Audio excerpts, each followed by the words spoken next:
আল্লাহর ওয়াস্তে কেউ দান করুন। দাদু কিছু দিয়ে যাও আল্লাহর ওয়াস্তে। এই নে 50 টাকা। আল্লাহ তোমার মনের আশা পূরণ করুক। দাদু, আমরা 5 ভাই, আমার কোনো বোন নেই। আল্লাহর কাছে দোয়া করবেন, আল্লাহ যেন আমার একটা বোন দেন। আল্লাহ তোমার দোয়া কবুল করুক। দুটো মেয়ের পর আল্লাহ যে কেন আবার একটা মেয়ে দিল, আমার জীবনটা একেবারে শেষ হয়ে গেল। বাবা কিছু টাকা দিয়ে যাও বাবা। চাচা আপনি এক কাজ করেন, ওই প্লেটটা রাখেন, এই মুনিটা ধরেন ধরেন। ও বাবা মুনি ধুয়ে গেলে কে? এই নিয়ে যাও। আরে এত সুন্দর মেয়ে মুনিটা এই লোকটা ধুয়ে চলে গেল। আরে এই মোবাইল নাম্বার কার? মনে হয় ওই দাদু ধুয়ে গেছে। কাউকে তো দেখা যাচ্ছে না, দেখি কারণ মোবাইল পাই কিনা। ওই তো পুলিশ বেটা, দেখা যাক ওইখানে যায় দেখি। স্যার আপনার মোবাইলটা দেন তো, আমি এই নাম্বারে তো ফোন করবো। এই নেন। হ্যালো দাদু, আমি তোমার ফকির দাদু। আমি যেখানে ভিক্ষা করি তুমি সেখানে তাড়াতাড়ি আসো। আচ্ছা ঠিক আছে, আসছি।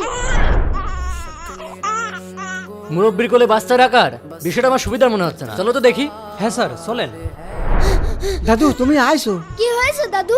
আপনি আমাকে ফোন দিয়েছেন কেন? দাদু তুমি যে বোনের জন্য দোয়া চাইছিলে, আল্লাহ তোমার বোনের ব্যবস্থা করে দিয়েছে।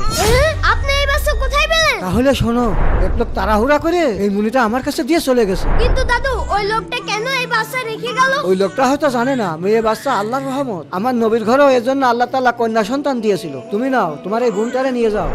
সমস্যা নেই, চলো। বন্ধুরা, কারা কারা বোনকে ভালোবাসো ভিডিওটি লাইক করে কমেন্টে জানিয়ে দাও।